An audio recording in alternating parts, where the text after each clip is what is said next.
Hello and welcome to the Avrum Rosensweig Show. Welcome to one of the internet's best podcasts, where we dive deep into the lives of the extraordinary and fascinating people who leave an indelible mark on our world. Join us as we explore their captivating stories, remarkable achievements, and unique perspectives that shape history and inspire generations. Get ready to embark on a journey through the lives of inspiring people unlike any other.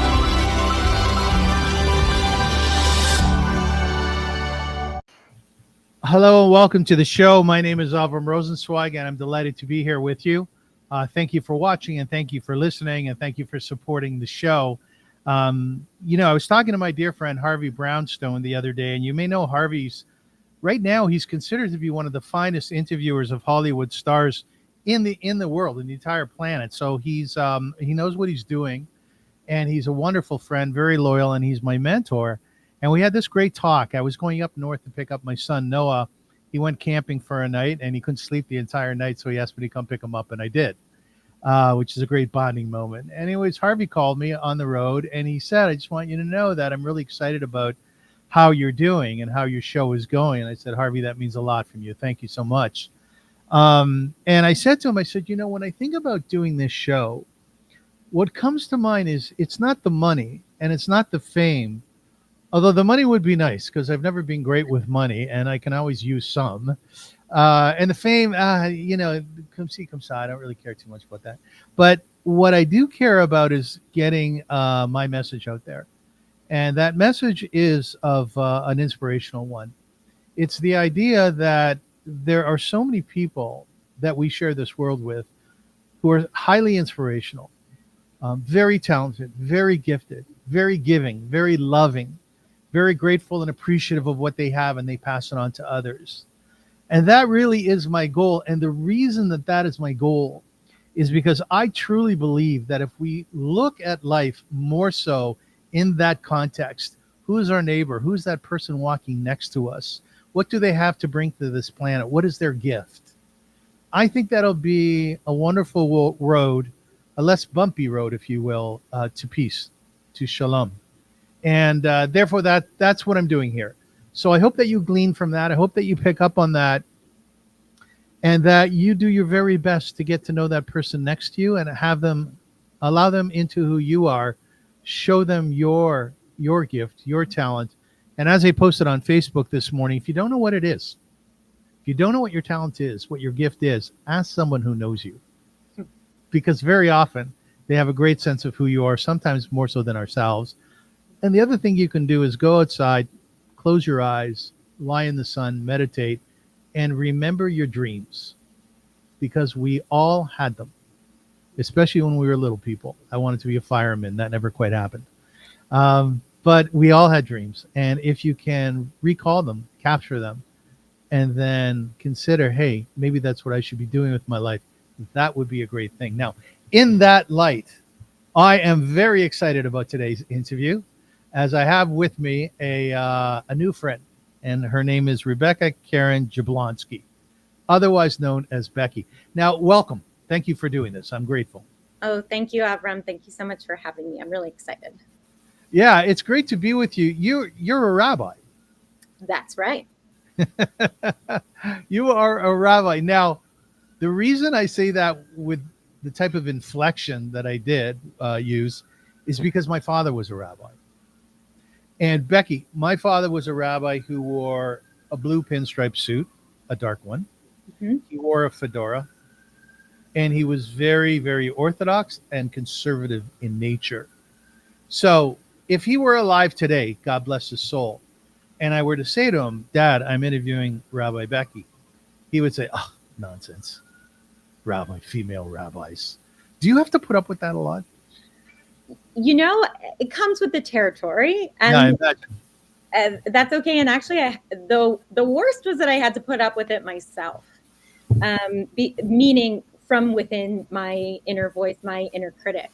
And actually, just like you said in your introduction to the show, often you can look towards people who know you really greatly, wonderfully. They can see into your soul. And I had, luckily, the encouragement of great mentors throughout my life who really encouraged me to step past a barrier from my upbringing that maybe a woman should never be in the role of rabbi. Teacher, yes. Caregiver, yes. Educator, extremely important to making a Jewish home. All the above, that was kosher.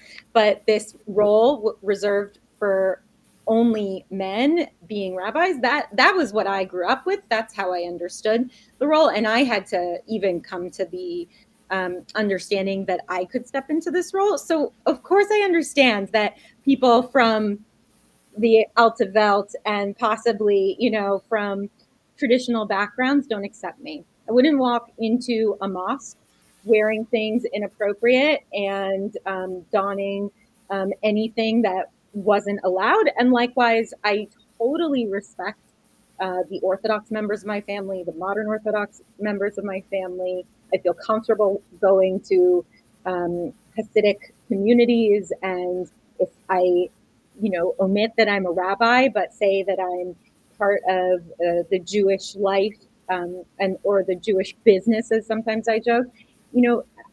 I am understanding that many people see my role as problematic. That's fine. I often say that I am between multiple worlds, and I'm a little bit of a contradiction myself. Even as a modern rabbi, I'm a bit of a contradiction. I wasn't married until I was in my late 30s. I go everywhere with my little dog, who's right now resting on a poop across the way from me. Yes. So I'm non-traditional in a whole bunch of ways. So I understand. And may your father's memory be a blessing for you, for all of your family members. And I'm sorry if I offend him as he tunes in, but I'll try and keep it kosher. Yeah, one thinks that in heaven everything is all understood, and maybe there's that inclusionary component to existence up there that we don't always have down here. Becky, I find it really interesting that in Israel that there is a different sense of inclusion than we have here in the West. And of course, America is different than Canada. But that being said, my niece got married and she was 8 months pregnant at the wedding. Wow. Yeah. And our family is mostly Orthodox. I was the first one to sort of leave Orthodoxy, and then a bunch of kids followed me. The fact was, though, that at her wedding, we had Hasidic family there. My niece Tzipora, who is Dina's sister, she lives in Tel Aviv. She's a Breslover Hasidah, and her husband is with the payas and the black hat, the shtreimel, the kabbata, the whole thing. And there they were. And I thought, that's kind of cool. We wouldn't have that here in Toronto. That would not happen, right? Mm-hmm. So do you ever find that you're accepted more so in Israel than you are in the West? Well, honestly, I guess, I live in Manhattan. I live in New York City. I would say that it's really a privilege to be a Jew in America. And again, I've only been to Canada, I think, once for a Jewish wedding. Right. But I really would say that I am accepted by the majority of American Jews as a rabbi. And actually, the majority of American Jews are a-religious. And they don't even understand the differences between the denominations or what smicha even means, let alone being judgmental of where one or the one yeshiva or one masifta versus the other. But what I've only experienced in Israel, and it could be because, again, I'm a female rabbi, not just a woman in the congregation, is there is very little acceptance in the religious world for women in this role. And it's a challenge, unless, of course, you are an HUC student that has your insular, mostly American community. When I say HUC, I mean Hebrew Union College in Jerusalem, or maybe you're part of a kibbutz that has a female provider as a rabbi. But in general, the Reform movement is almost non-existent in Israel. The conservative movement is basically non-existent. And as somebody who facilitates a lot of services in Jerusalem, party planners love me. Tour guides love me because I speak fluent Hebrew, and I'm often like on the side, either taking somebody to like an infirmary or a hospital who like ingested something they're allergic to, or, but, and they think what I do is great, but I am rare. So, I wouldn't say that I'm universally accepted in Israel in the way that I feel really accepted in my communities in New York, Florida, LA, all the places that I serve in the United States. Becky, when you're not accepted, does it hurt you? Not really. Because again, I understand that people come with their own backgrounds and biases, and progress takes time. And I'm very confident in what I do and its worth. I don't take anybody away from a shul. I don't even, Jews don't proselytize. I don't advertise. So people who come to me have either seen me in action, they've heard about me, I've been recommended through another friend or family member who's had a positive experience working with Jewish goals, figuring out where they want to go as either an individual, a couple, or a family, and working with a rabbi to help accomplish Jewish goals. Sometimes that is, gearing up for a life cycle moment like a wedding or a bar mitzvah. And sometimes it's about helping to create a Jewish home, helping to create a space for Jewish learning within a community or friend group. I'm a different brand, by the way. I'm like a concierge rabbi. So not everybody comes to me with the same goal. And so I often feel like if somebody doesn't accept me, fine. I have plenty I have a wait list till 2027. I got other people who are welcoming, Right. I've been painting for the last 30 years. And only over the last few years was I able to call myself an artist. What is your image of yourself as a rabbi? When you look back on yourself, who do you see in that context? Are you comfortable saying, yes, I'm a rabbi, first, last, and center. I am a rabbi and I'm good with it. Or is that a challenge at all for yourself? I really accept what you're saying about feeling like, the feeling of almost unworthiness of such an incredible title as artist or as rabbi. Yes. I will never say that I'm the most learned rabbi because I'm not. I just left a pair of twins as I was teaching them, and I reminded them as they were so adamantly saying they knew everything they could possibly know about their Torah portion. I said, there are men with very long white beards who still would admit that they don't know everything about your Torah portion. And by the way, it's only the second Torah portion in the Torah. It's Parshas Noach. So again, I would never say I'm the most, but I do feel like I am what a modern rabbi needs to be in this moment. And I'm excited to finally feel ready to talk about it in public. And I'm not ashamed or afraid to be proud of the work that I do, which is really impactful, really meaningful, and it doesn't detract from any other rabbi's accomplishments or any other rabbi's rabbinate. Sorry, I just got a text message from a client, literally, just like I said, somebody referring, but I'm going to turn off all my notifications. That's okay. I won't be editing that out, by the way. You won't, or you will? No, I won't. Okay. I like the rawness of these things. Okay. So would you say that overall, shelving the rabbi part for a second, your mom and dad are Mary and David, Dr. David, did they instill in you a good image of yourself growing up?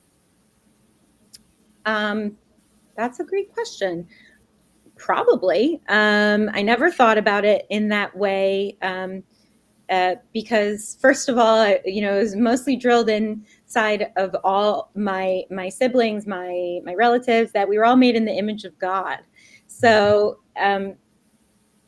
sure, like there was nothing to be, I wasn't I was maybe told I was a little too loud because I loved to sing and I was a middle child. So I was constantly, reaching for the attention. But I grew up in the most idyllic home with loving parents, 2 married sets of loving grandparents. You couldn't pick who was more doting, although probably my dad's parents, the Eisenstats, versus the Madways, who were a little bit more formal. And I had troves of first cousins and even more second cousins. And my whole life was about Jewish education, Jewish day school, Jewish camp, Jewish, activities at the JCC, like musicals that, of course, fit into the values. My first concert was Yoram Gaon. Great concert. Yeah, it was awesome. And, I was in 6th grade, but I still loved it because I didn't know any different. And my mom is gorgeous. She looks like Heather Locklear, but before all the Botox and fillers. And, I always was extremely proud of my mother's appearance because she was like a cool mom, wearing bright colors and makeup and having her nails painted. Whereas a lot of my school friends had, Orthodox parents who, were less outward. My mom would let us dance to Madonna and dance to Paula Abdul. So I can't express just how joyous my upbringing was. So I can't say they drilled it in. You're smart. You're going to be successful. This, and this. But it was just, just a huge part of who I am and how I grew up. So you've always been adored by somebody. Yeah, I would say interesting way of putting it, isn't it? Yes. Probably my biggest fan, besides obviously my 2 parents, were my grandparents, the Eisenstats. In fact, this painting behind me right here is a painting my grandmother. She was not Asian, but she loved Chinese watercolor. So my grandmother, Revelin, her Hebrew name was Rivka, which is why my Hebrew name is not Rivka. Ashkenazim or European Jews don't name children for somebody who's still alive. So even though my mom was obsessed with naming me Rebecca, my Hebrew name was Keren, which is ray of light, which is why I go by Rabbi Rebecca Keren, and then new last name Jablonsky because I got married. But Grandma Rev was my person. And how so? Well, we were both very artistic.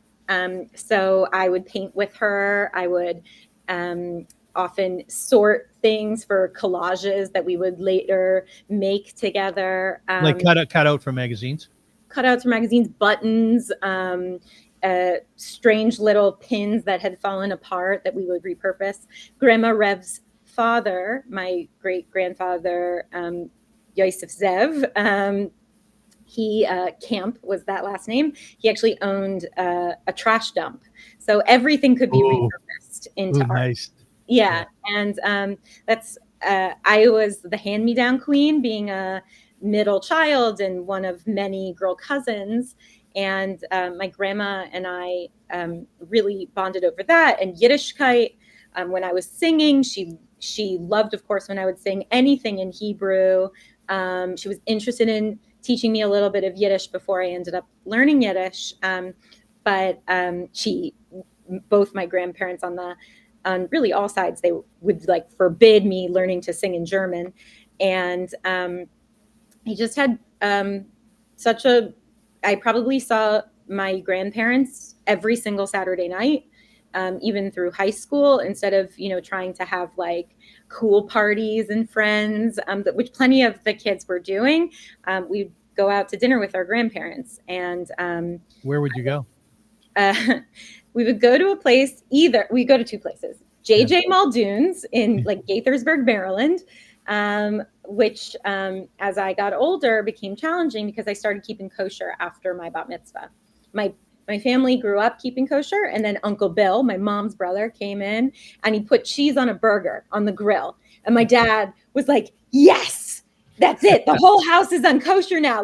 We're free. So there was a time. That was something to celebrate, eh? Yeah, my mom's family grew up very secular, very much identifying as Jewish, but more secular, as they were all immigrants from Russia/Ukraine, and they were blonde-haired and blue-eyed, so they could fit in. They could, and they had, more mainstream jobs. But so there was like a small window of time from the age of like 6 to 12 where we would eat at non-kosher restaurants. And when I started to keep kosher, it became challenging to go to these restaurants where people will, my little brother was having chicken fingers, which I wouldn't have because it wasn't kosher. And we'd also go as a family to Wu's, which was a Chinese restaurant. And what would you order? Do you remember? I would get vegetables and brown sauce and rice. Like a black bean sauce. Yeah, I love that. Yeah. And before that, though, yeah, go ahead. Sorry. Oh, I would love Kung Pao chicken. And, after I decided I wanted to keep kosher, I obviously had to, abstain. And it became this weird thing where, like, if I knew something was fried in the oil and, I was trying to, like, already figure it out, but live in between this tension of, being a young person, obviously social, and eating out with my family was even a little bit of a challenge. But do you miss any of the tray food? No. Nothing, eh? Have you tried bacon? Never. Really? I had bacon. And it's very good. Yeah, it's really good. Every now and then, like you go to a vegan place or you're at a New York City restaurant and they say they have fake bacon. Yes. Even at my wedding, we decided to not have bacon bits. Of course, it was going to be kosher bacon or something, but we just didn't want it. And now my parents keep strict kosher, and my older sister does as well because she's modern Orthodox. So, the whole family came back around, and my grandparents are no longer with us. So I don't know how they're probably still ordering woos in heaven. But yes, very likely. Yeah. I have another question for you about your grandmother, but I do want to mention that recently the show got sponsorship, which is phenomenal. That's what everybody wants, right? Yeah. And yeah, thank you so much. It's sponsored by the Professional Center. That's their logo right above you. Whether you need a private office away from distractions or a quiet place to meet, TPC has it all. They are Toronto's co-working space at 120 Adelaide, where exceeding expectations is their standard. At TPC, they blend elegance with functionality, providing private offices, fully equipped meeting rooms, and superior service with exceptional views. Choose TPC for more style, more space, more opportunities to exceed. For more information, visit theprofessionalcenter.com. And here's the kicker. If you mention my name of Avrum, Avrum, you'll get 10% off private offices and meeting rooms. So what they do basically is they lease this huge office space, and you can come in there and for a day, for a week, for a month, for a year, take a parcel of it and use their resources as well. So for instance, if you need an administrative assistant, you have one, that sort of thing. Cool, eh? Yeah, very. When your grandmother passed away, how much did you mourn for her? It was really difficult, and I probably still am mourning for my grandmother, who passed away more than 10 years ago. She passed away March 24th, 2008. And if I get emotional, it's just because she really was that person for me. And my little brother was in Israel, so he was unable to come home and attend her funeral. But within a month, I was in Israel, marking Israel's 60th independence. And I took my brother. At this point, I am not yet a rabbi, although I am a seasoned Jewish educator leading many minyanim and teaching Torah, probably for a few hundred kids at this point. But I took my brother to the water in Tel Aviv so he could feel like he was spiritually connected to America, because, the waters all flow one to the other. And we did our own funeral, a month later, just for grandma, thinking of her as the sun set. And I couldn't even get in the shower without a bathing suit on when my grandma died, because I felt her presence so deeply. and we're not like a naked family. So I didn't want her to see me naked. And I felt her presence. I feel her all the time when I got married. And so many things. I know that, that my grandma would have wanted the husband that I found. She would have loved everything about him. Yeah. So let's talk about Ben. Yeah. No, it's good. It's good that you cried. It's very healthy. So you found Ben, and you guys were friends for like a decade. Yeah. And you were, he was matching you up, and you were matching him up, and in your heart and in your mind, you're thinking, Ben, like you're the guy I want to go out with, right? Tell us a little bit. Give us a little bit more background on you and Ben prior to actually dating as a couple. I met Ben at a Shabbat dinner. So now we say Shabbat is our week-iversary.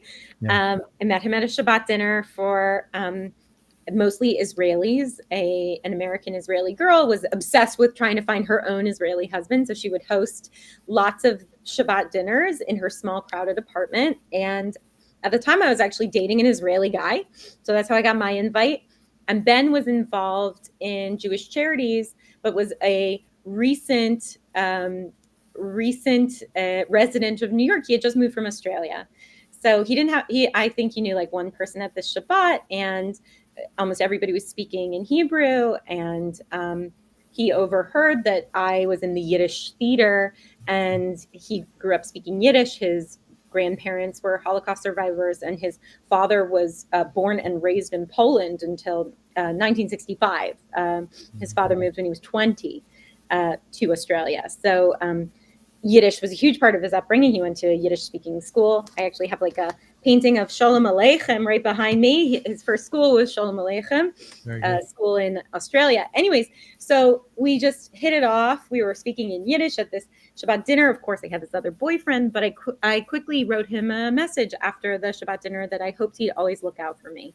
And I didn't know exactly what that meant, but I knew I wanted him in my life. You wrote this to Ben. I wrote that to Ben. Yeah, when I was 20. Not to your boyfriend at the time, right? No. The boyfriend I knew was kind of I joke about this with my friends. There are a lot of different, Israelis are not a monolith. Jews are not a monolith. That being said, there's a stereotype of Israelis who come to America for a set amount of time in their 20s. They're really there to get education and have new experiences that they would otherwise not have in Israel.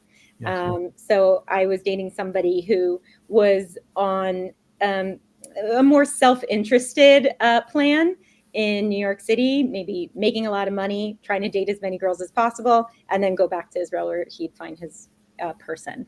And so knowing that possibly that relationship wasn't forever, but that a friendship with this great guy, so unique, and a little bit nerdy. He did not seem like some, Casanova.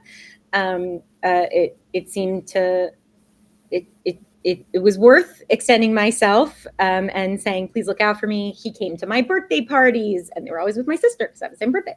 And he would invite me to he was very active in the Soho synagogue, which was sort of like a quasi-Chabad cool group of young, successful Jews downtown in New York City. He would invite me to the JNF events because he became extremely high up in the JNF leadership. And all the while, he never expressed any romantic interest, and he had plenty of opportunities to do so. And, he had plenty of options. I had plenty of options. So I had many boyfriends before Ben ever asked me out. But Ben and I always tell friends, young mentees that we have, go to every Shabbat dinner. You never know who you're going to meet. You can meet your best friend. They could turn into your best friend. They could be somebody who introduces you to somebody else who's important in your life. But again, why didn't he come at the relationship romantically? What did he tell you afterward? He wasn't ready yet. And also he wasn't ready. Okay. Yeah. And also he said that I've changed over the years, and I certainly have. I was more of I was in between careers as a Jewish educator and an actress, that might not be as interesting to somebody who started his journey in New York City in the finance world. He then left the finance world and became an entrepreneur, but we both weren't our full selves yet. There was something special. And there are plenty of couples that meet when they're not yet fully formed people, kids who meet in high school and stay together forever, or even kids in college. New York is a place where you can do a lot of growing by yourself. And you can be anybody who you want to be one day and the next. It's a very anonymous city, but it's very rare to grow up and also grow in line with somebody else. So a lot of people choose that first they want to figure out who they are before they end up committing to somebody who maybe they're right for each other in one moment in their life, but often life's paths can take you this way. One of the benefits of dating once you're already a fully formed person is who you're, getting into a relationship with. And once he was confident in who he was and what type of partner he was going to be, and also in the stage of life where he was really looking, it was smooth sailing. He sent me a text message. We had been talking about Shimon Peres's book versus the documentary. Oh my gosh, I'm forgetting the title, but it has a Netflix, something about impossible. It'll come to me in a second. But we had both read it and also were, comparing the documentary. And then the follow-up email I sent was, I want you to read the BB book to tell me what you think of it. And then he wrote me back, we've never explored if we should be in a romantic relationship. What about if I take you to dinner next week and we see about whether or not this can work? Whoa. And I wrote back, wow, so you really like the BB book. It resonated. Wow, that must be so surprising that he did it over text. Yeah, I think in our generation, text is totally normal. Yeah. I plan bar mitzvahs and, brisses over text. There are people who I meet for, like fathers I meet for the first time, and I've only talked to them on text, and I meet them at their actual simcha. But you must have been delighted to have gotten that text. This is a good story. Yeah. In particular, I was delighted because that week I had been set up by a matchmaker, and the matchmaker knew me from a shadchanit, yes, it was a female matchmaker.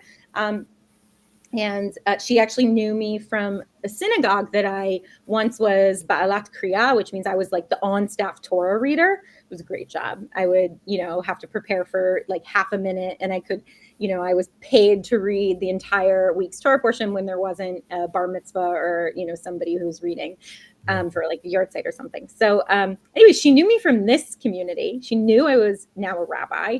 She knew I was single.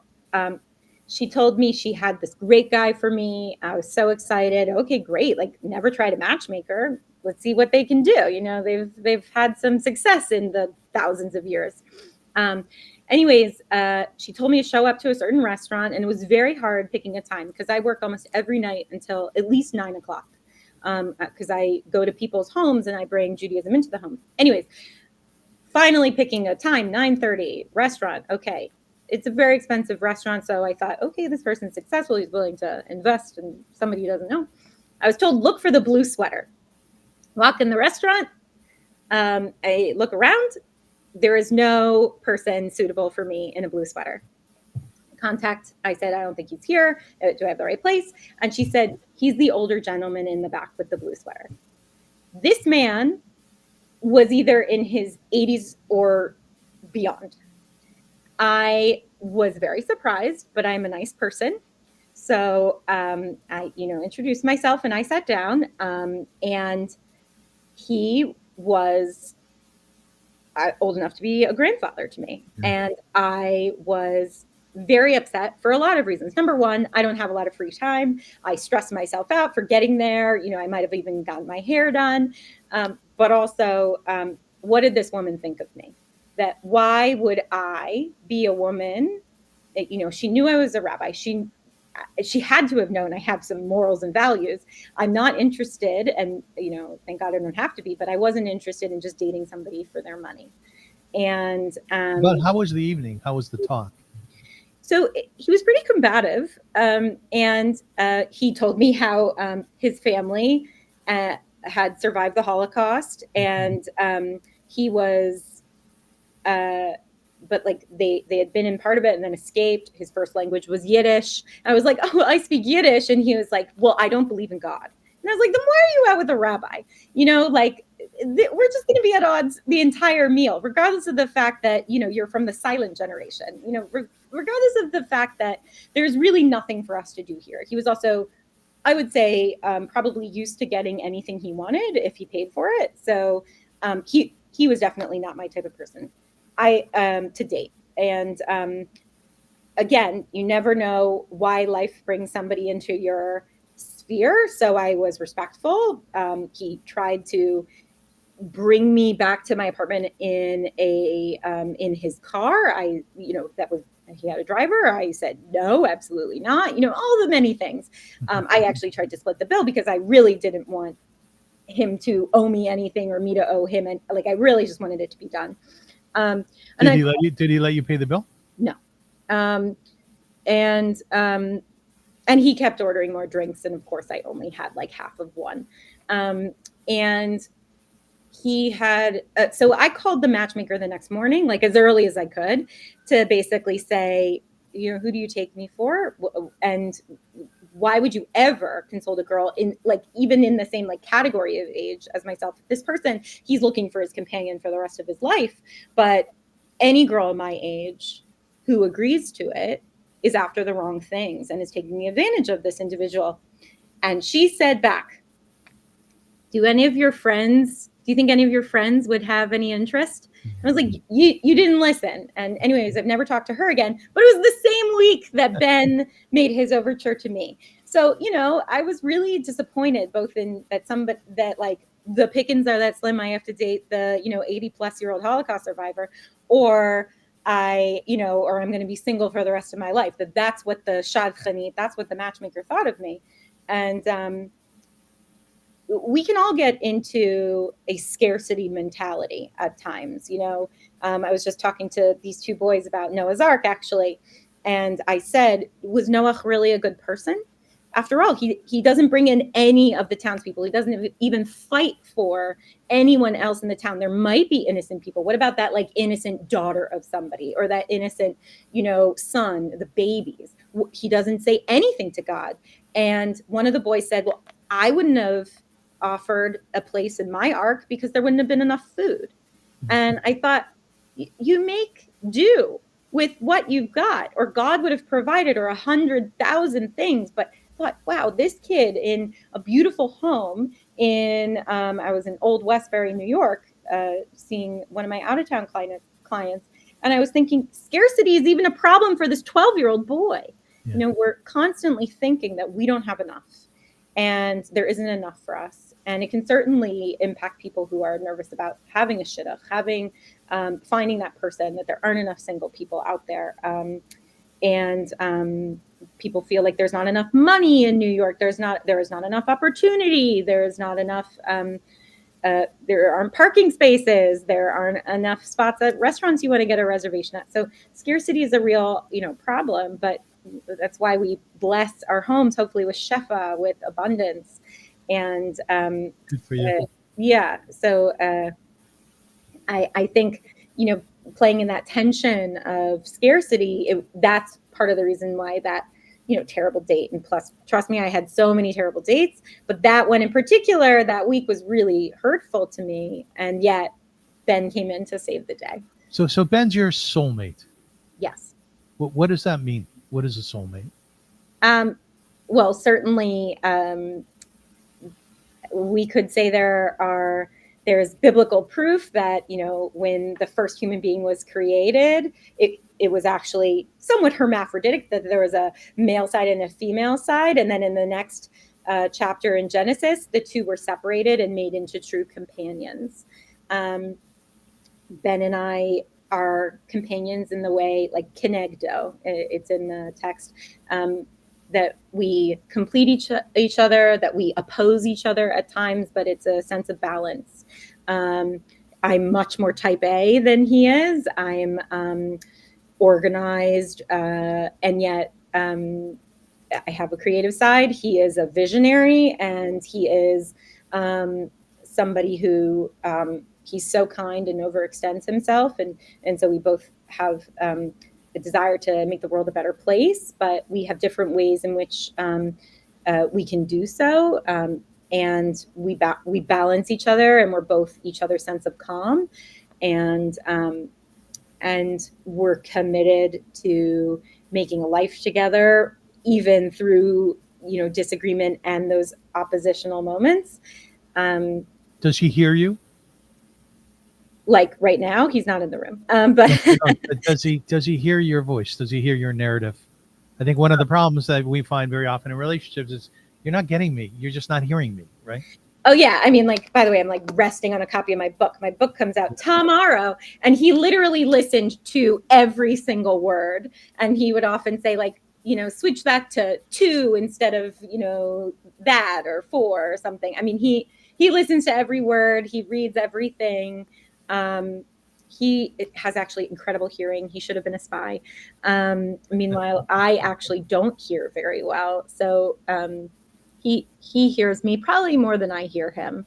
And that's my own, challenge to, I of course I want to be the best wife I could possibly be. And so every now and then I have to, really dial back some of my concerns and hear some of his concerns a little bit more. But he's a great partner, and I'm so blessed. And I feel like I feel like he was heaven sent. And in a lot of ways, he probably even was a partner, always looking out for me when I had other, boyfriends and etc. He was always somebody I would text and say, I just had a breakup, and he would listen. So was that to draw him in? No, it was because we were friends, and he was a safe person who, if I really thought he was interested in me, I wouldn't have kept, telling him this breakup, that breakup. But I never had an ego with him, and sort of the veil of, I hope he likes me, so I'm not going to tell every single thing about me. We had a friendship, and probably he did too, although he was much more private about his romantic life, but he shared with me his professional aspirations all the time. Probably I was a safe space in that sense. There are a lot of girls out there who, expect that it's this Paris Hilton song. It goes like 6'5", finance, trust fund, like that's what they're looking for from the second they, get to their Ivy League school. But, while I'm not going to knock it, if somebody found that, great for them. But, that wasn't my priority. Yeah. And yeah. So now when you look into the future, when you see your life, how has your thinking changed now that you're with Ben, now that you're with your soulmate? What looks different? I think I'm more relaxed. I think a huge part of any young person's life is their social life and looking for a life partner. So that's part of what's really changed. And a huge shift, to be honest, in my personal life is us really wanting to be parents, and working on that and what that means for us. And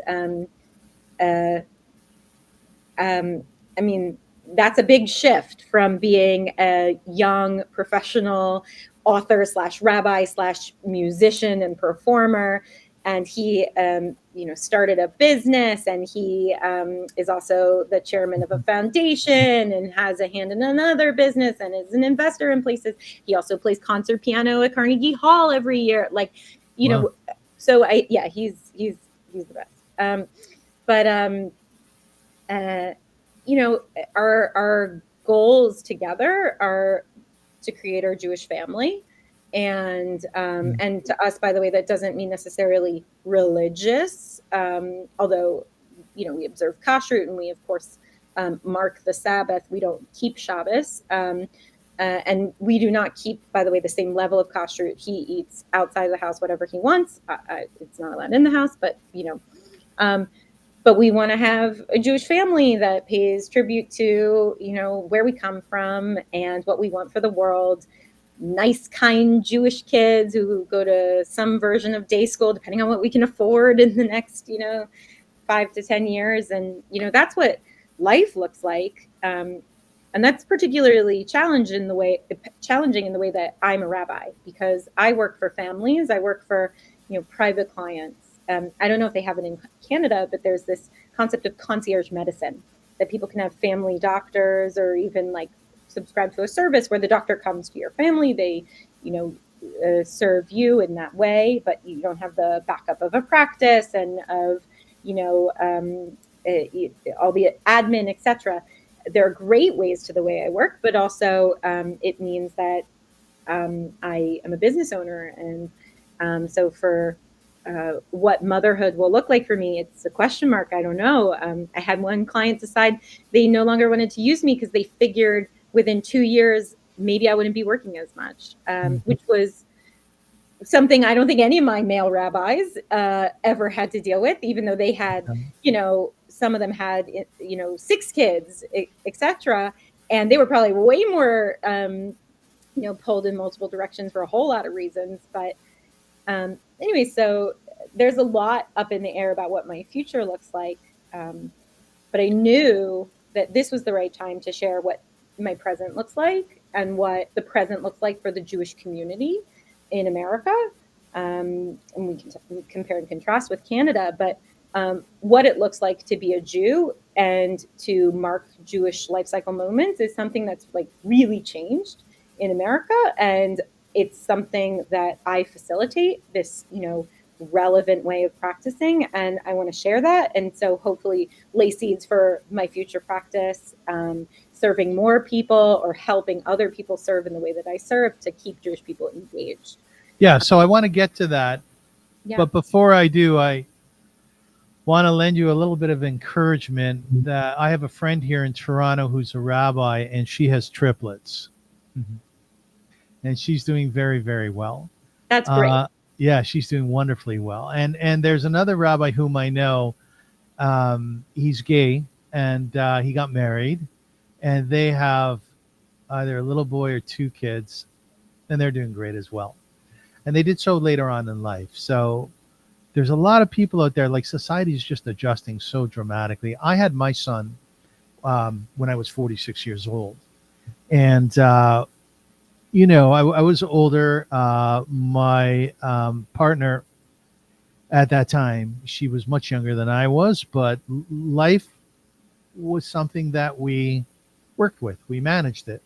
And if you have the ability to do that, to sort of go outside of preconceived notions about what life is supposed to be, then things work out. And my boy Noah, I often say that I'm not enough for myself. I'm just not. And that's not a pejorative thing. It's not a negative thing. I'm not putting myself down. It's just when I had my son and I began raising him, my life opened up in a way which was so magical and so beautiful that I just know I couldn't have that without him. So life holds some beautiful things for you, I'm sure.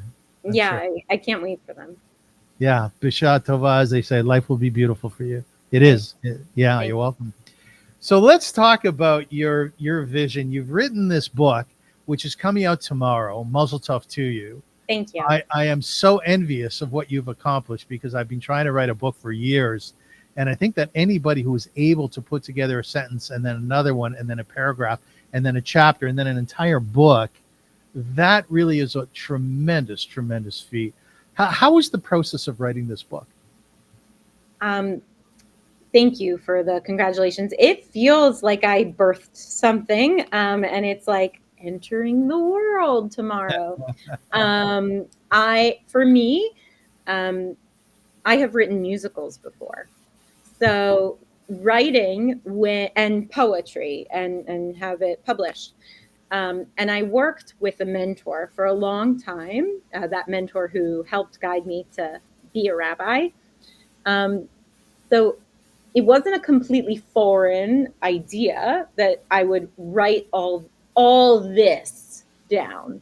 This sort of mixture between Here All Along, a Jewish girl stepping into her, I don't know if you read that book by Sarah Horowitz, about her understanding of her place in the Jewish world, and the Nanny Diaries in some ways, that I work with extraordinary people in an extraordinary city. Yeah. Sometimes I work with them in multiple cities, going to Miami, the Hamptons, Aspen, and New York, and then Israel, all for one family. So I had a great story to tell, and my mentor started telling me when I was maybe 20, start keeping notes. Mm-hmm. And so I was. So I knew pretty quickly when a collaborator of mine said, I think you should get ready to write a book. I think I wrote the proposal, which was about 55 pages. I wrote that in a month. And then we shopped it around for a few months. And then we found the right publisher that actually knew one of my clients. And the publisher thought it was crazy that I could work with these just very intense type of people who are jet setters. They have multiple communities, and why they would choose me over, belonging to a synagogue or even like, obviously a rabbi with a bigger beard. And so he thought, just from a personal aspect of really knowing these people, how interesting my story was. And, he took the chance and made the offer. And so we went with that publisher. I'm so glad I did, because there's been a real silencing of Jewish voices, especially since Kanye and since October 7th. People in, you mentioned you have this friend in Hollywood, people in the entertainment industry, book industry are scared to amplify Jewish voices because of what it means for, the larger haters in the audience. And they're often very vocal. Instead, he leaned in when I told him that I wanted to switch my opening chapter to where I was on October 7th and its immediate impact on me. He was so positive. He would then call me for religious advice for his family and his children, how to navigate various complaints they had within their, community as they face anti-Semitism. So I really lucked out with my publisher. I'm so thankful for Jared Weisfeld. So thank you. And Viva Editions, which is part of Start Publishing, and they have distribution with Simon & Schuster. Whew. It's like almost saying my name, Rabbi Rebecca Keren Jablonski. A long one. Yeah. I always say when you have a name like that, it's good that you're not a hockey player, because they couldn't fit it on the back. My son's name is Porter Rosensweig, Noah River Porter Rosensweig. It was always trouble finding a hockey sweater for him. Now, Becky, you and I were different ages. I'm 64 years old. But that being said, through reading your book, which is, you're a fine writer, by the way, I really enjoyed your writing. Thank you. Yeah. Were you good at English in school? I guess I was good at everything in school.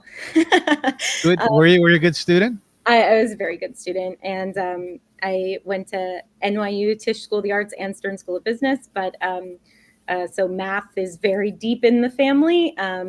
But also my mother's a writer, and so thank you for the compliment. It's nice. What does she write, your mom? My mom was a reporter, first professionally for the Jewish Exponent, which is like a Pennsylvania newspaper, while living in Israel. So she was their like international correspondent. Then she worked for the Baltimore Jewish Times and then the Washington Jewish Week. With them, yes. And she won many awards for her writing, both national and just in like the Jewish world. And now she's actually a therapist. I think similar to when you had Shira Dicker on the, when people are immersed in stories of people's lives, often, they learn so much about the human condition. Then my mom really wanted to, help in that way, instead of tell the story, but help, sometimes work on the fix or the tikkun for the story. But so, yeah. I have to tell you, Becky, you haven't been in Toronto except for once a wedding. We're very, very provincial here. We really are. We're very provincial. Most people are not that multi-talented or multi-involved, if you will. And from the interviews that I've been doing with individuals living in New York, including yourself, what I have discovered is that people are involved in many, many things. Many things. They're not just on one committee, a JNF committee, but they start up their own organizations like Ben did, right? He plays at Carnegie Hall every year. My God, he must be brilliant. Do you guys have a grand piano in the house? So when we moved in together, he put his grand piano in storage, and he plays on an electric keyboard. Bring it out. Bring the grand piano out. Oh, I don't have room. I live in Manhattan. Buy the book. You got to find room for your house with the book, and then maybe I can get a new apartment. Buy the, God willing, but you got to bring that out. You got to bring it out. I mean, our next home it's a requirement that it has space for the piano. For sure. He's very stressed by the way that it's in storage. So am I.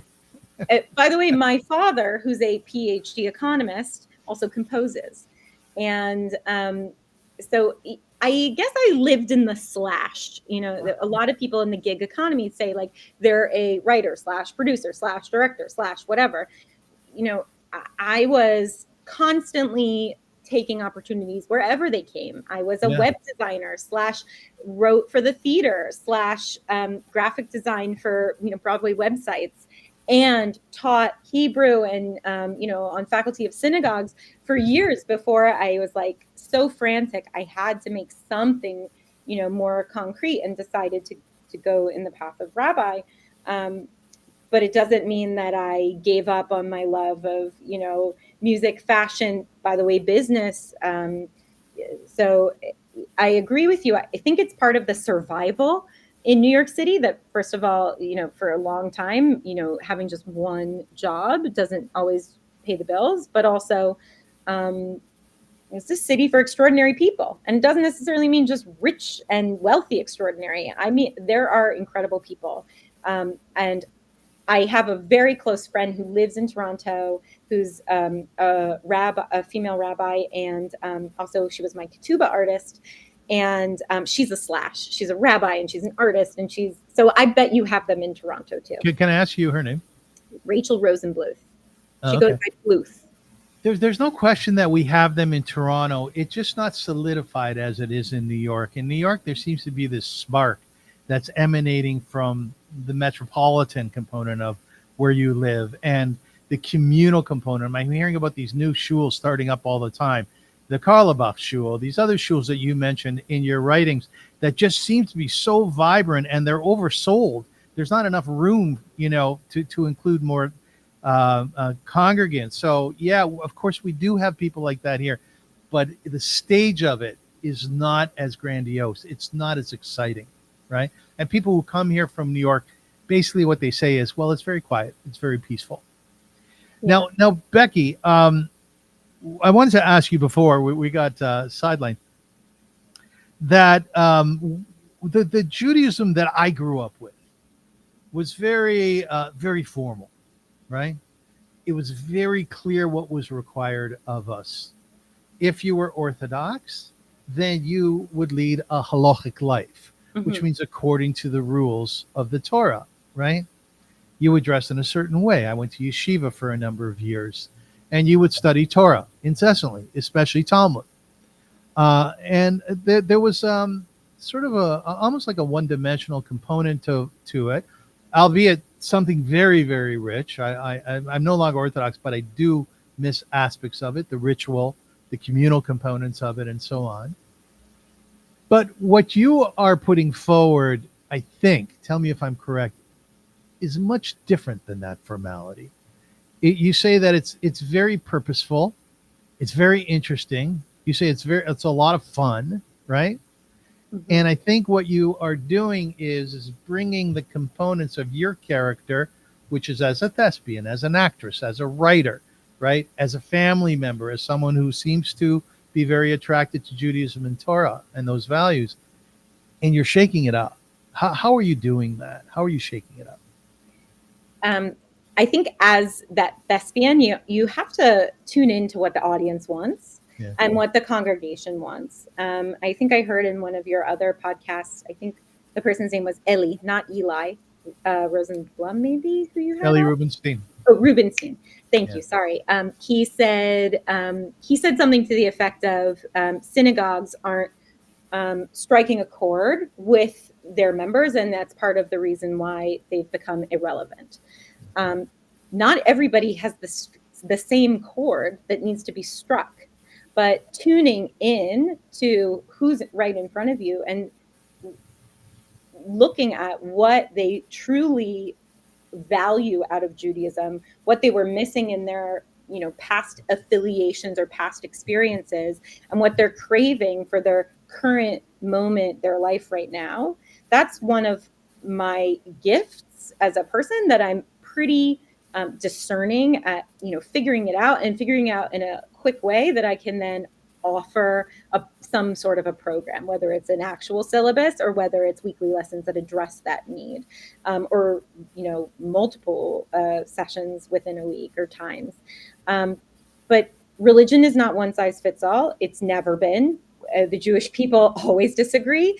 It's part of, the backbone of the Talmud itself, is that people practice in different ways. Mm-hmm. And then often we vote on, a majority way to follow, or just, we'd follow in what was most accepted by everyone else. But the majority has shifted from being completely adherent, completely observant, to being completely non-adherent and not observant, but people still crave. Just like you said, you miss parts of your upbringing, or you are drawn to parts of that too, but you don't exercise in that way. Well, when you don't fit the box anymore, you don't fit what even you grew up with that was the box, it's often hard to find the new path forward. And I'm a facilitator for that. I'm a rabbi for those types of people. I'm also a rabbi for people who have a difference that might make them feel the synagogue life or institutional Judaism is not for them. For example, people who have children with severe disabilities, and whether that means a severe learning disability or even developmental disability, those people do not feel catered to in the shul. Mm-hmm. It can be simply, especially in New York City, wheelchair access. It can be the stuffiness of a group that, maybe you're supposed to be completely silent during a rabbi service. You can't necessarily pay for 24/7 childcare of your disabled child, and they may blurt out in synagogue and you're looked at like the leper or, the disadvantaged family. Could be families that were once very steeped in their synagogue world, and then there was a divorce and it divided the family. And the rabbi, unfortunately, is a human being and maybe had to side with one side or the other. And now a whole new section of the family doesn't feel welcome in a particular place. Or maybe the dad literally lives in another part of town, and so synagogue isn't an option to keep going there. It may be that people have moved and then moved back, and a clergy member has, not offered support, or the synagogue demographic change. 100 million things can happen, but synagogue isn't working for everybody. And I know that because the statistics say that only 35% of American Jews either affiliate or even someone in their family has a membership to synagogue. That's it. So everybody else is still looking, is still seeking. And if you, as a provider, and it sounds like you lead minions, it sounds like you're really interested in Jewish continuity and, maintaining Jewish life, we can find those people who are still craving, they just haven't found a home base, and designing programs for them to either come back to their home synagogue or create a new experience in the interim as synagogues figure it out. Because a lot of them, even though you see that New York has a vibrant synagogue community, they're all falling short in some ways. I'm falling short in a lot of ways, personally and professionally, and synagogues are no different. And I'm not afraid to say it about synagogues because I want them to succeed. And if we don't admit their faults or where they're falling short, then, how can they take a good look at themselves? I said to the, I'm not going to say his name, but I bet you can figure it out. I said to the senior rabbi at the largest conservative synagogue in New York City, I said to him, your Hebrew school is abysmal and none of the children are learning anything. And my phone is ringing off the hook in August for people to replace your synagogue with me. And it is only a factor that I have so many appointments. You told him that? Yes. What did he say to you? He wanted me to come in and talk to the Hebrew school director. And, you know, because I'm the one who's getting the people falling through the cracks. They have such large membership. They have so many kids that are, you know, in the pipelines. They don't even have time to worry about the critics. They can barely fill the needs of, you know, the people keeping up with the Cohens, that this is such an, you know, an impressive mega shul that you're just trying to get a slot. And then once you get in, it's very hard to be like, oh yeah, I paid thousands of dollars. I finally got in off the wait list, to then be like, oh wait, this place isn't actually serving the goal that it needs to serve. But when I told him that, it was actually great because he took it seriously. He didn't say like, how dare you criticize my institution? He knew I wasn't like, I'm one facilitator. Sometimes I work with others in partnership so I can handle more clients and families to serve. But I'm using him as an example of somebody who was willing to look and listen to something that I mentioned, you know, was a blind spot. You put Claudia in the quarter. Yeah. She was that it's a prelude to my next question. Okay. In your book, and once again, muzzle tough on your book. Thank you. You wrote, I think, 7 case studies, and they were fascinating, by the way. And one of the case studies was with Richard, who's the CEO of a world-renowned marketing company, right? So he's a big shooter, this guy. Mm-hmm. And he was engaged when you first started. They weren't engaged yet. They were just in a relationship. They were in a relationship with Claudia, and that's Claudia up there, right? Mm-hmm, mm-hmm. Daughter of a Mexican actress, right? Mm-hmm, mm-hmm. I love the way you described walking into their home, how elegant she was, how beautiful she was. The imagery was very stark. It was very, very well written. Thank you. And she had 2 kids, right? They have 2 kids. Mm-hmm. So to understand better what you are doing as a rabbi, how you're reshaping the Jewish landscape, walk us through that case study with them. Sure. I received basically an anonymous email with no signature from this man, Richard, saying something to the effect of like, are you available on Sundays for lessons? And that's how CEOs write. Right. Yeah? Exactly. Like when they say yes, they just write a Y. And when they say no, they probably don't even write back. Right. Or they just write an N. So I almost ignored it because I get so many inquiries like that, except that I looked at what the name was of the email and I realized I had a small connection to this guy. If it was really real, then I'd respond and let's, try it out. But essentially this family, the father or the head of the home, his name was Richard Edelman. I can say their names. They gave me permission. Richard, who is the CEO and owner of the largest PR firm in the world. And he was at the time dating this incredible Mexican woman. At the time, her name was Claudia Romo Gonzalez. Yeah. And Claudia had 2 children. And Claudia always wanted to be Jewish. And she had met Richard at Davos. And she was advocating for children with UNICEF and through her work with the UN. But meanwhile, her whole upbringing, she always felt drawn to the Jewish religion. And she had gotten the typical no from many rabbis throughout her time. And she finally found a community in New York City that once she made the move from all of her international spaces to New York and to bring her children in New York, she found Romemu, which is an incredible synagogue. It's part of the renewal movement. It has a dynamic founder named Rabbi David Ingber. But still, her children were learning English because they were coming from having a Swiss father, Mexican mother, and they were just moving to the States. They,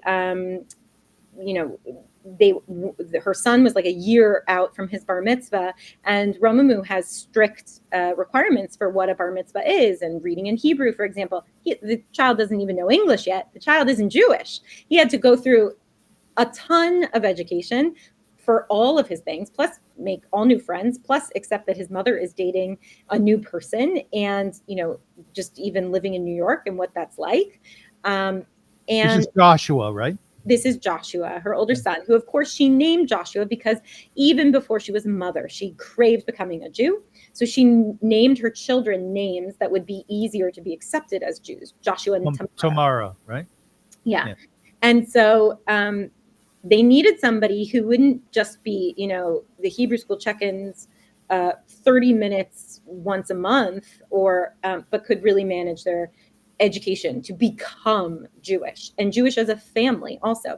So I would do lessons with mother and son for 1 hour. And then because Claudia also wanted to convert, but she wanted to convert in a more strict way. So she wanted to learn Hebrew.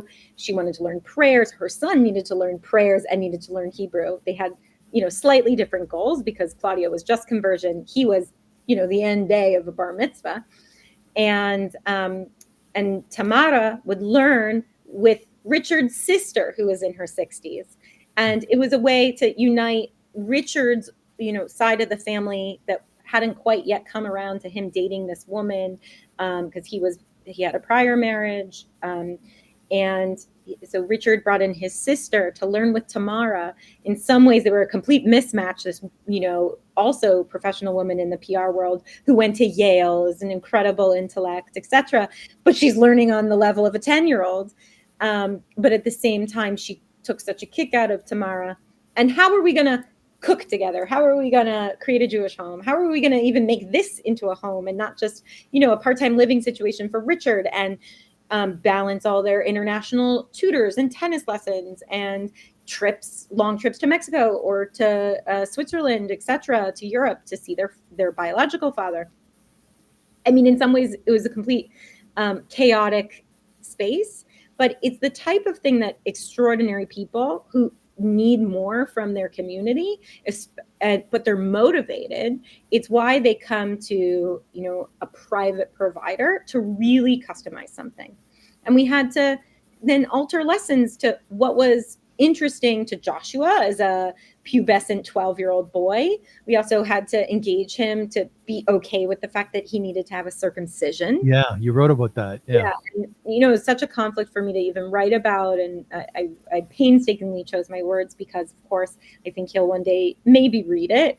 I'm so close with the family. I had a dinner with Renee, the aunt, just a few weeks ago. She was at my wedding.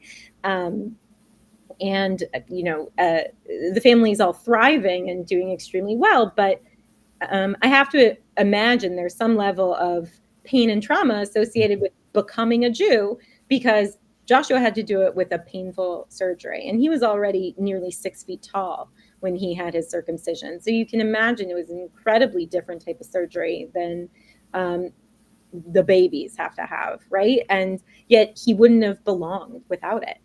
And I do teach a lot of conversion classes myself. I will be this Thursday, and I often ask, excuse me, the males in the class, how do you feel about having to go through a Brit Milah, circumcision? And I even wrote an article about it once. And the response usually is, I'm okay with it.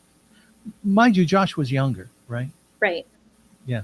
It wasn't really his choice. Yeah, right. So, and also a child doesn't understand what pain, especially pain there, really feels like. They don't know what anything feels like there yet, really. So, Becky, why did Claudia want to become Jewish all her life? She was raised Catholic. So this idea of ritual, religion, religious costumes, symbolism, that was all very, familiar. But she just never felt like the blind acceptance aspect of Catholicism. And if you reject any part of the dogma, then you're essentially doomed and going to some, terrible place. That part didn't speak to her. What spoke to her was the freedom of expression that she witnessed throughout the world of Jews, that most Jews are not strictly adherent, and that Jews are moral and flexible in a way that also allows them for the intellectual curiosity, science, and there was an aspect of Claudia's very active in activism for Latinos and Latinas, especially Latin women, and a lot of people see Judaism as, an antiquated religion that doesn't treat men and women fairly, but I think she rightly saw how women are elevated in their ability to craft their home, in their abilities to accomplish. It's no surprise she chose, a female provider to infuse the religion into her home, and I think that also really drew her in. And different people have longing, and she it couldn't be satiated, not even just by the learning itself, but she wanted to be accepted. It's fascinating. I find that fascinating. It is, because, she converted in her 40s, and she converted before she got married. But after Joshua's conversion and after Joshua's bar mitzvah, but she was on this path. And I don't turn people away from the path. There are plenty of people who are going to make the path difficult or full of obstacles. My job is to help people get on the path and finish the path, or at least take the path to the next destination. So I really like what you wrote in your book, that you basically sit down and talk to people. You ask them what they want to accomplish as a Jew or as a convert to Judaism, and then you map it out with them. And what I thought to myself, that's very, very interesting, because that's like a business plan almost, right? And that makes a lot of sense. So with this family, what was your plan for them? So it was weekly lessons with a rubric of prayers that we had to accomplish and by a certain time. And I would write progress reports to the family itself. I didn't have to check in with anybody. They were my bosses, but say, we're meeting our goals. You've learned Hebrew letters and to read within 2 months. You're now, you've learned and mastered this prayer. These are the ones that are important, both to your conversion ceremonies, to your Shabbat Shacharit service, your Shabbat morning services.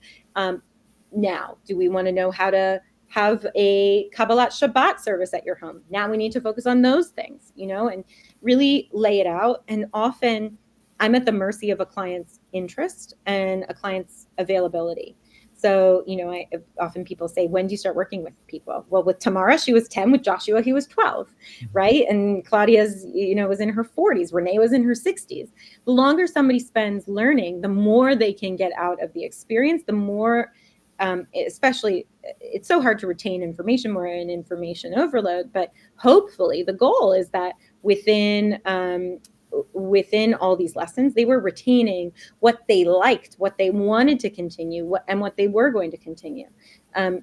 It ended up, Claudia is a leader. Claudia is the leader in the dance class. She's the leader in UNICEF. She's leader for Latinx women. And now she is a leader and a board member of her synagogue. But she needed that individual attention, and also like a free space to be like, I actually know nothing, or I know very little, or I want to fail here. I want to be a leader in my community, but I can't feel that safe space to like actually ask questions all the time in front of the head rabbi or even the associate rabbi. Teaching people in their home where they're real, where they're in pajamas with like cold cream under their eyes, or like those like silicone things that now people wear, while they literally are rubbing their face with an ice roller to like depuff their skin, changing, using the bathroom with the door open. I mean, I become a member of their lives, let alone clergy that they can really ask questions to.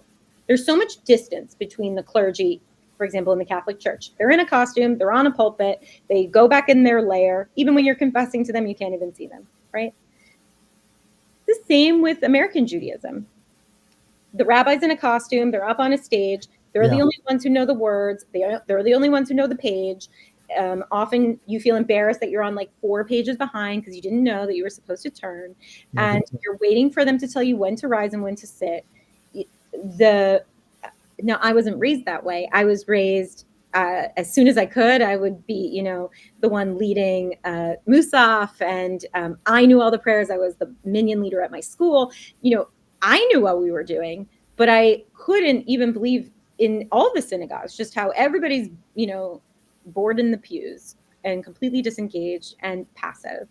And that really works for rabbis. And if it didn't, they would really shake things up. But it's not, right? They're not doing anything. That's the state of religion, at least the majority religion. Most of my comments are not for the Orthodox world, but that's only 9% of America. So. Yeah, you wrote that there's a challenge of dealing with and how the esteemed rabbi is supposed to act. And that was my experience growing up with an Orthodox rabbi. He was a rabbi all the time. He was always in that role. And that was challenging for me as a son. And I'm assuming it was challenging for him as a rabbi, as a human being, right? But I want to ask you this. To me, the greatest gift that the Jewish people have is the Torah. And therefore, I really ensconced myself in Torah learning about 4 years ago. So I studied Daf Yomi every day, which is a page of Talmud. I learn the Chumash, the Parsha, and I teach it on Thursday nights. I now have a series on my podcast called Parsha and Prose with Rabbi Shlomo Gomorrah, who's a Talmud Chacham, a Talmud scholar. And essentially what we do is we look at the portion of the week through the lens of classic literature, like the death of Ivan Ilyich, right? And it's beautiful. I love it. I enjoy it. How much was your plan? How much did your plan involve the embracing of Torah and the learning of Torah with Claudia, Richard, and the kids? It's a great question. First of all, I would say your class sounds amazing. I want to listen in. And I would say that also your class speaks to a higher level of learning, both, in literature and also in, of course, Jewish texts. I often meet people with much less of a background. So they're often hearing a Torah story for the first time, even though they've been Jews for 10 years, 12 years, or they've been interested in Judaism for 30 years, right? And even often when I speak to parents who are in their 40s or 50s or grandparents, they had no idea of certain stories. But with Claudia and Richard, for example, Joshua's Torah portion was about Moses essentially learning to let go of his hesitation and stepping into the role of leader. After when Moses is approached in the story of the burning bush, he argues with God and says, I'm not the right leader. I don't have, I am slow of speech, etc. There are many objections, right? But stepping into a role in which even, especially when you don't speak the language in the proper way, you feel as though you can step in and lead your people. That was Joshua's. I include in almost every section of my book a Dvar Torah or an essay from a client so that you can get a sense of their transformation. I wish I could have also included Joshua's speech, where he understands himself as Moses. And, what an incredible thing. I should wish that all my bar mitzvah students stand up there in front of their community and say, I was concerned about my ability to lead, but I'm stepping into this leadership role as a young Jewish person, and I'm committed, and I will try my utmost. I'm going to be a Moses, and everybody here should choose to be a Moses. That was the essence of what Joshua spoke at his bar mitzvah. And of course, I hear plenty of speeches where people just make like some stupid analogy to like cupcakes and sharing. And like, I often tell parents and children, I say, this is immature, and I would be bored and I would want to check my phone at shul if I heard your kid tell me that the lesson they learned had to do with cupcakes at school. Like, that's not what a bar mitzvah was for. And I'm very tough, by the way. I'm a no BSer. Yeah, good for you. Good for you. And I often say, we're the smartest people there are. We've got all the Nobel Prizes. Show me what you can really bring. Good for you. So In that way, Joshua gave an incredible speech, and Tamara's speech was about the jealousy between Sarah and Hagar, the first, blended family. And Tamara was a young girl dealing with having 3 new stepsisters, and what that meant being as a uniter for the family, as opposed to Sarah, who was the divider. So, the Torah portion is no surprise. Whenever a child gets a Torah portion, it relates to their life. It is about what's going on in their world. And it was, of course, relevant both times to Claudia and Richard when we deeply studied. Claudia chose to study the book of Ruth for 2 main reasons. She's the most well-known convert in our tradition, and also because Richard's mother was named Ruth. And it's a beautiful, beautiful book. It's a beautiful book. It was also the reading for when they were getting married and of her conversion. But it was the tradition of the, deceased mother of this incredible titan in the world, but who was raised by a Jewish woman. There was so much overlap. So this is my way of answering.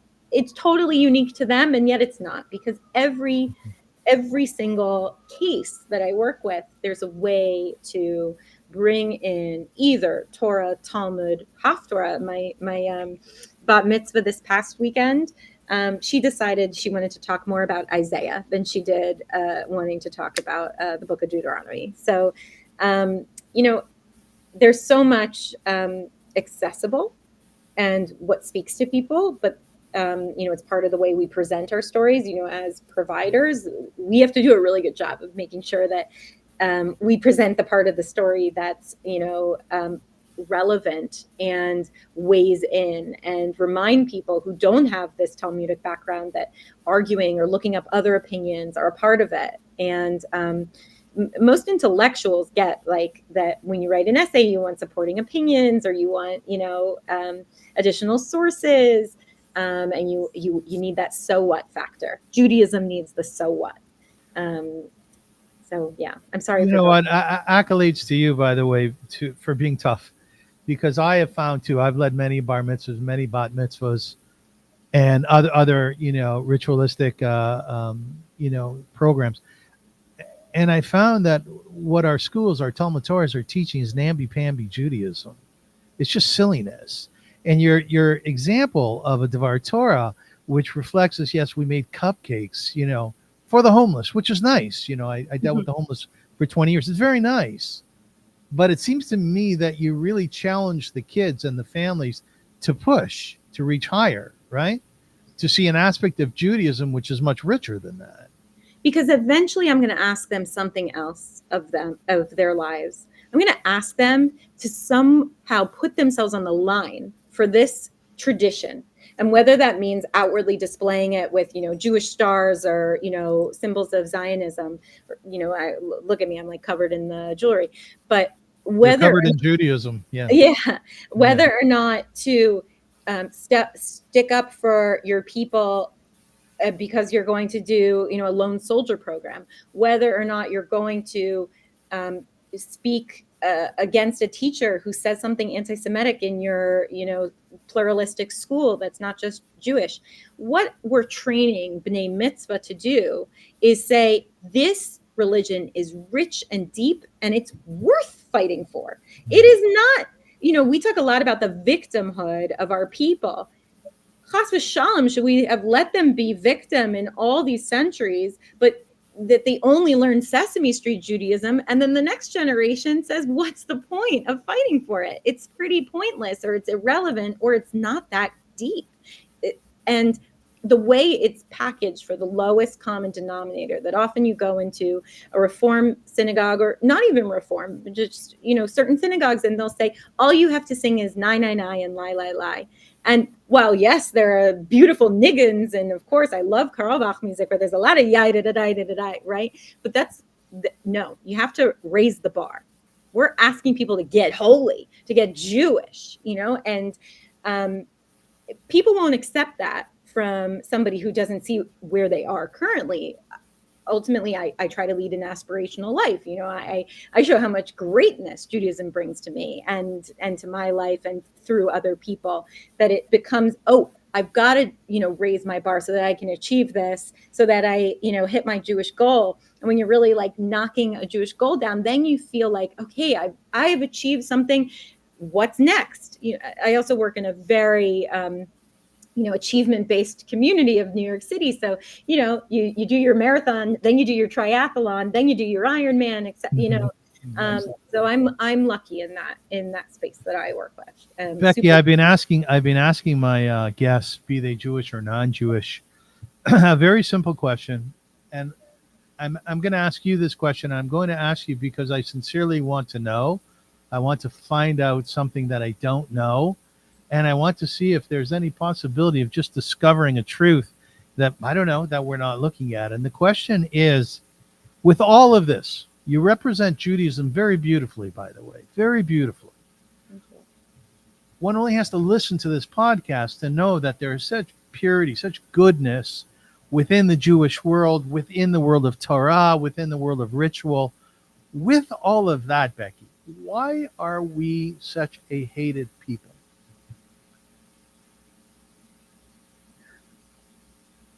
Well, we could consult the Torah.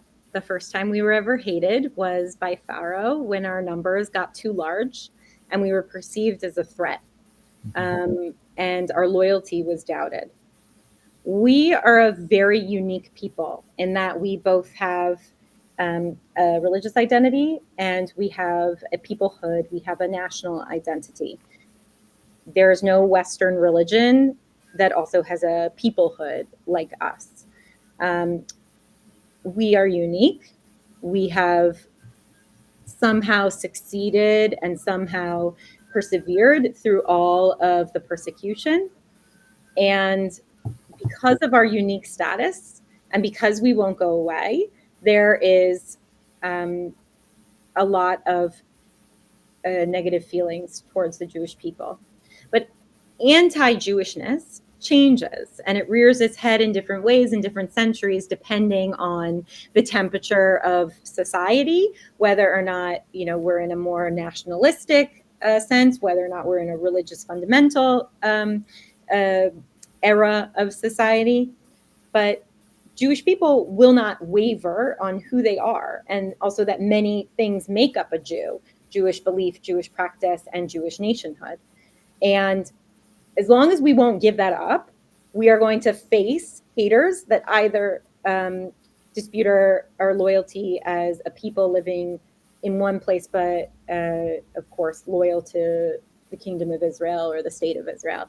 We're going to face religious persecution for our rejection of Jesus or our rejection of Christian practice. We're going to face feeling that we're all the cabals, all the things that I'm sure your other guests have talked about on the show. We know from all of our liturgy, from all of our traditions, it's not going away. The hate that the Jewish people face should not be our focus. The perseverance, the survival should be a result of that hate. But really the best thing, I'm very strong about this, the best thing we can do for the next generation is to build prideful, educated members of our amazing group, so that when the hate comes, when violence and war comes, or when we are faced with destruction, we are armed with so much more than just guilt or terrible feelings or feelings of persecution to fight for our survival. We are also armed with the positivity of what it means to be Jewish and exercise Judaism and practice it and learn it and all those things. And without the positive, then you just get a bunch of guilt-ridden Jewish people who, keep some but feel guilty about being their true selves and tiptoe around what is Judaism. They feel obligated but not motivated to pass it on to the next generation. And I really blame my grandparents' generation of not understanding that Judaism was more than the Holocaust. And it is so much more. And I don't know that blame is the right thing to say. I'll tell you why. Because can you imagine waking up in 1946, 47, 48, and a statistic comes out, what you were wondering about, which is how many Jews were killed by the Nazis? 6 million. How do you get past that morning if not spending decades and decades and decades on it? I mean, by the way, had it been 100,000, it would have probably had, it blows your mind. It blows. That's what I'm saying. Right. Like they couldn't see past that, the grandparents' generation. I know what you're saying, and I have the same complaints because I was saying for so long, come on, man, let's look at the beauty of Judaism, not only the struggles and the terrible things that I have. So I hear you. Listen, I also remember when I was reading your book, that the PDF version of it, that you said that when October 7th happened, you decided that you were not going to go online and spend your time fighting the anti-Semites. Mm-hmm. You decided that you were going to pick up the phone, and the phone was ringing off the hook, and answer the questions of your fellow Jews, which were poignant. They were scared, right? Right. Scared, and also financially motivated to help, but also, just by the nature of the surprise attack, completely disorganized and also distrusting. Yeah. Because what happened, and now that we have 10 months since the war, we can openly talk about how could this happen? The failures of intelligence and they've been widely reported upon, and people, no matter if you were religious, if you were Israeli, if you were Israeli American, if you were American, our minds were blown because to all of us, Israel had the strongest army, the best intelligence. They work in every single place in the world. And how could we be taken by so surprise? And for the catastrophic border breaches and massacres that occurred on October 7th. And then the ill preparedness of the entire country to fight the war. And by the way, they're still struggling in so many ways for supplies, etc. How could Israel, our hope, let us down so much?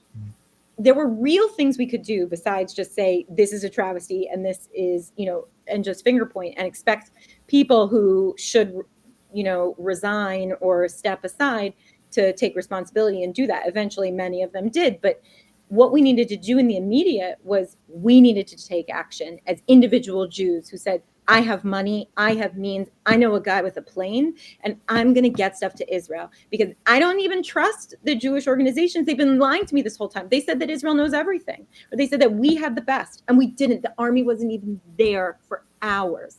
And I don't blame individual soldiers. They're the biggest heroes in the world.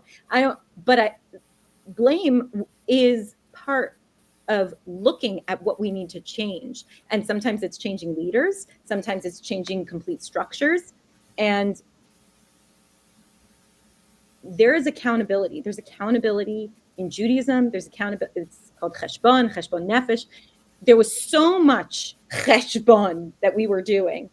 What I could offer was my logistical know-how, my network to, raise funds or get things over to people who said they needed it. And something I'm still very much involved in to this day. I actually was in Israel a month ago. I went on a mission with the JNF to work on kibbutzim and moshavim, which are like villages or the kibbutz settlements, to help with farming because many of the summer crops had to be picked, but the workforce is so much less, and crops spoil if they're not picked on time, etc. And I was there the day of the Houthi attack, where a drone hit Tel Aviv. It woke me up whizzing by my window. It hit 6 minutes from where I was staying at 3 a.m. It was very scary, and I couldn't leave Israel because of the tech outage that was happening in the whole world.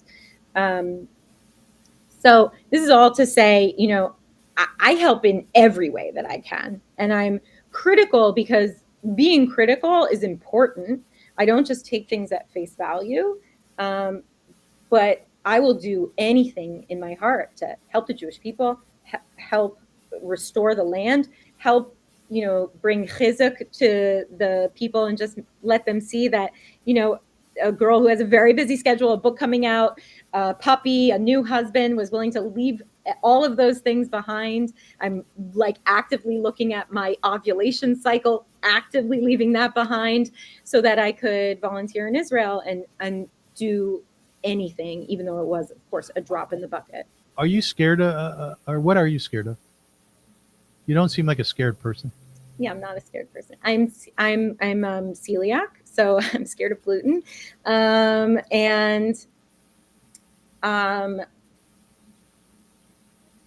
I guess it's a really personal question, and I was about to answer really honestly. I am. I'll say that I'm scared more of street crime than I am of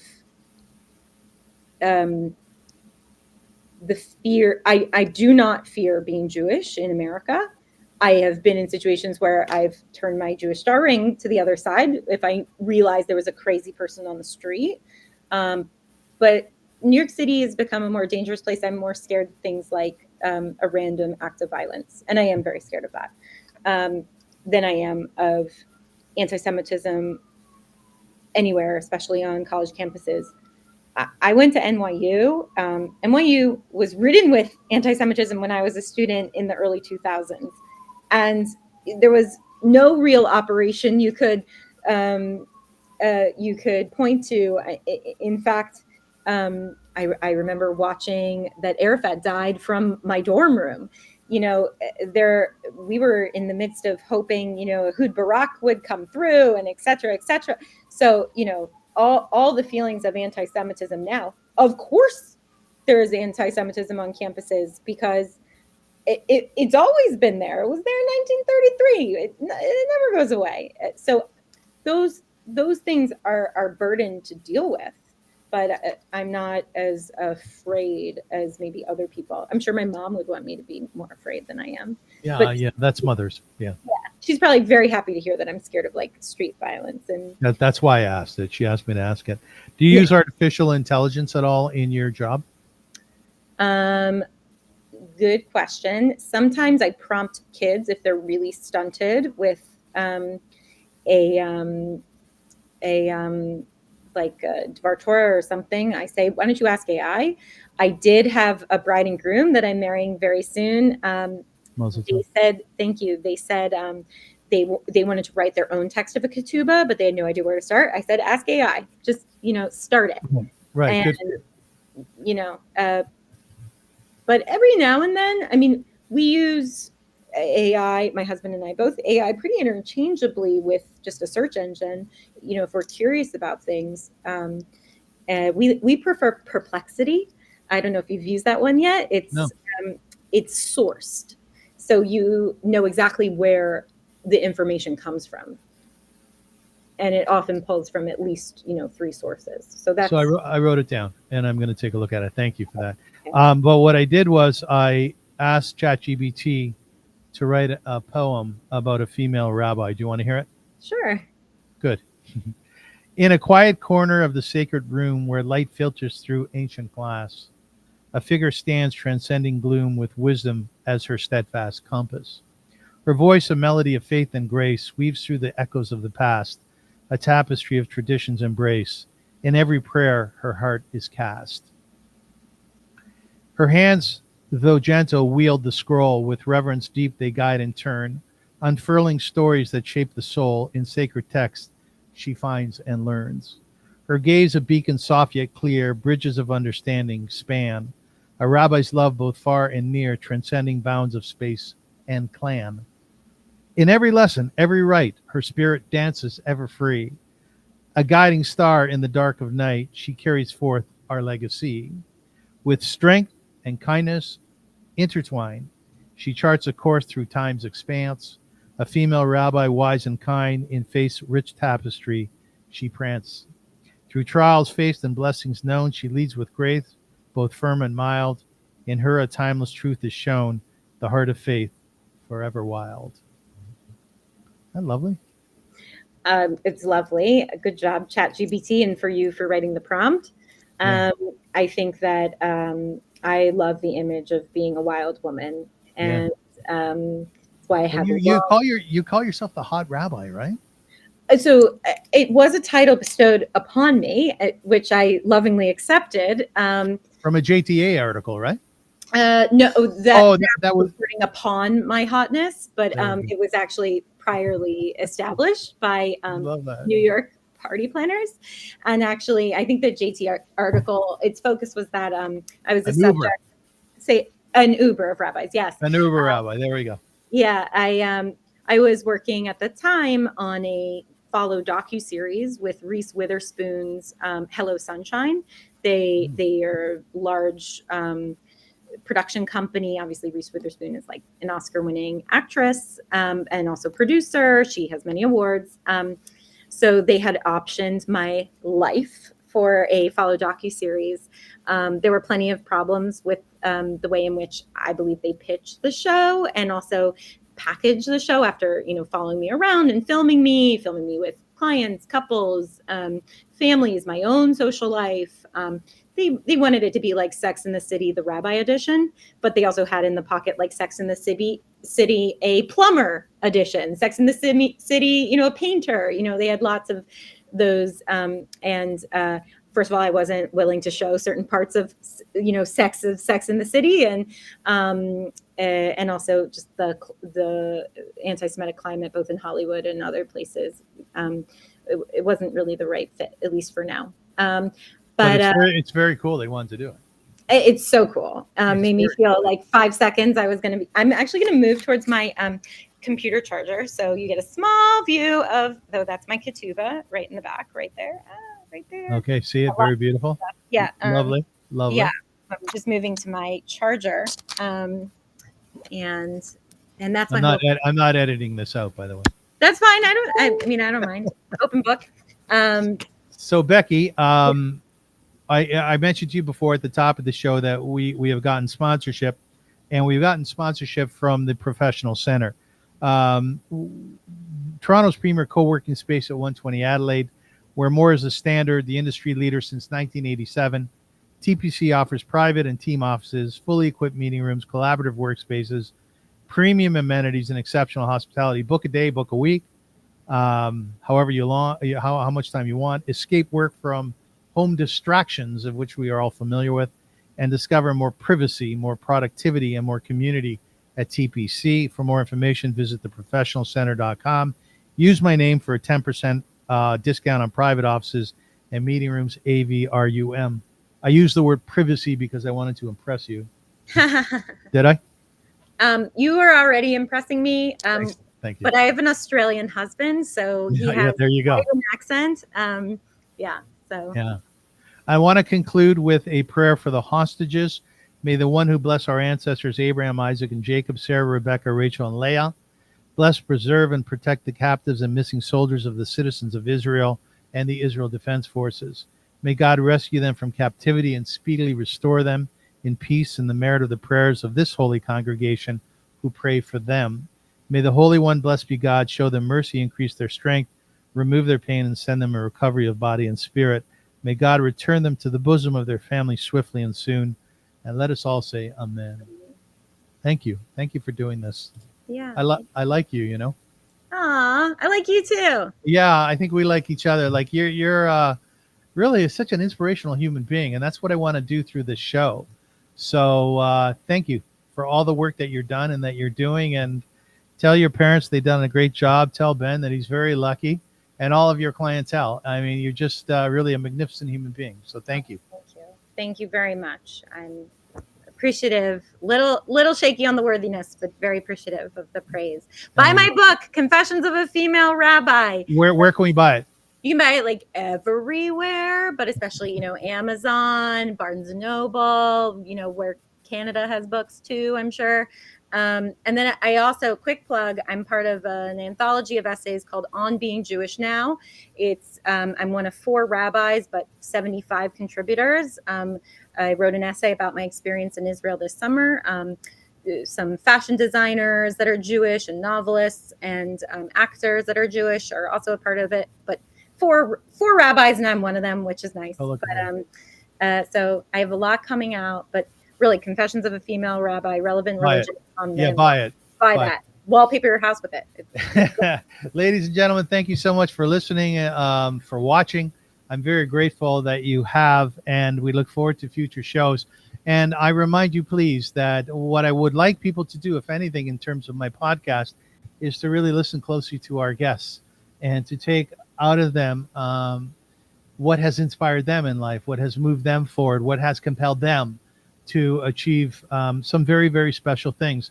In the case of Becky, I think it's safe to say that you worked very, very hard to be the person that you are today, and very, very focused, and you had a sense of what you want to accomplish. It seems to me you knew your goals, you knew your objectives, and your aspirations, and you worked towards them. So good for you. And I think that if we can all really focus on our dreams and our passions, that the world is just going to be a much more beautiful place. So do that. And until then, as they say in Yiddish, sei gesund. How do you translate sei gesund? Be healthy. Yeah, just be healthy. Exactly. Do you have any closing words, or do you want to sing something? Oh, I'm weirdly nervous to do things without rehearsing. But what I will say is, I thought that prayer for the return of the hostages was so beautiful, Yeah. and it is a true Jewish law and value that we must advocate for the lives of those who are in captivity anywhere, but especially the innocent Israelis who've been taken hostage. And we can't stop. We can't forget about them. And we can't forget about the people who've been through a terrible time. And as soon as the world and Delta and United permit, go visit Israel, spend your money there, help the people in the land recover, and promote people and leaders who want the world to be a better place. That is my fervent wish for the world. Ishka. You're a crier, aren't you? I cried about grandma. She's, Do you cry at a chuppah that you're leading? If I'm really into the couple, then yes, obviously. You'll actually cry, yeah.